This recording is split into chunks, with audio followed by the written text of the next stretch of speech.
पहली बात तो हमें समझना चाहिए कि G20 की अध्यक्षता हर देश को एक साल के बाद एक रोटेशन प्रिंसिपल के आधार पर मिलती रह जाएगी।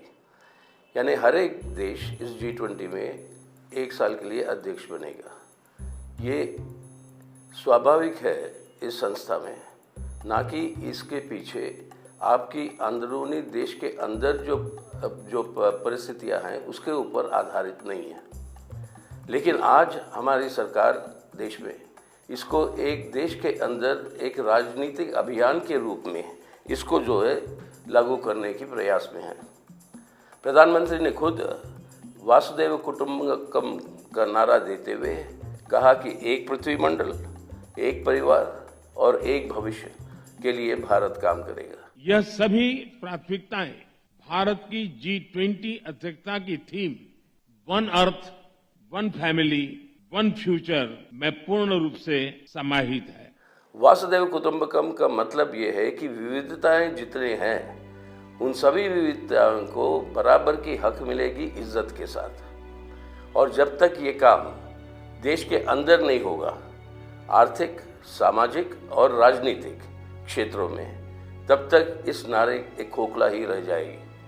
आज हालत जो देश के अंदर है, सांप्रदायिक ध्रुवीकरण, एक नफरत और हिंसा के आधार पर एक अभियान जो चलाया जा रहा है, जिससे लोगों के बीच में बराबरी और समानता के जगह पर असमानता और नफरत की वातावरण जो है पैदा कर चुके हैं और ये बढ़ते जा रहा है। आर्थिक पैमाने पर हमारी अर्थव्यवस्था लुढ़क रही है। मंदी की हालत आज पहुंच चुकी है। बेरोजगारी एक ऐतिहासिक ऊंचाई पर है। देश के अंदर भूखमरी और गरीबी बढ़ रही है।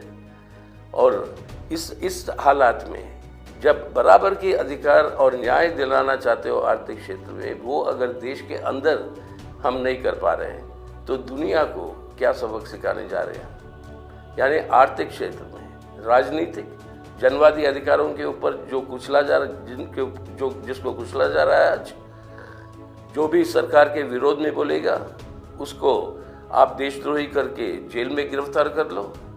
अब ये वातावरण जब तक देश के अंदर नहीं बदलेगी, इस नारे का जो प्रधानमंत्री ने दिया उसकी कोई प्रासंगिकता नहीं है। तो आज अगर देश को बेहतर बनाना ज़रूरी है, पहले वासुदेव कुटुंबकम का मतलब उसकी सारांश को समझना है, तो सबको, हमारे देश के अंदर सब नागरिकों को बराबर की अधिकार हो, इज्जत के साथ वो जिंदा रहे और उनके लिए, उनकी समस्याओं को हल करने के लिए सरकार को अपनी काम करनी होगी।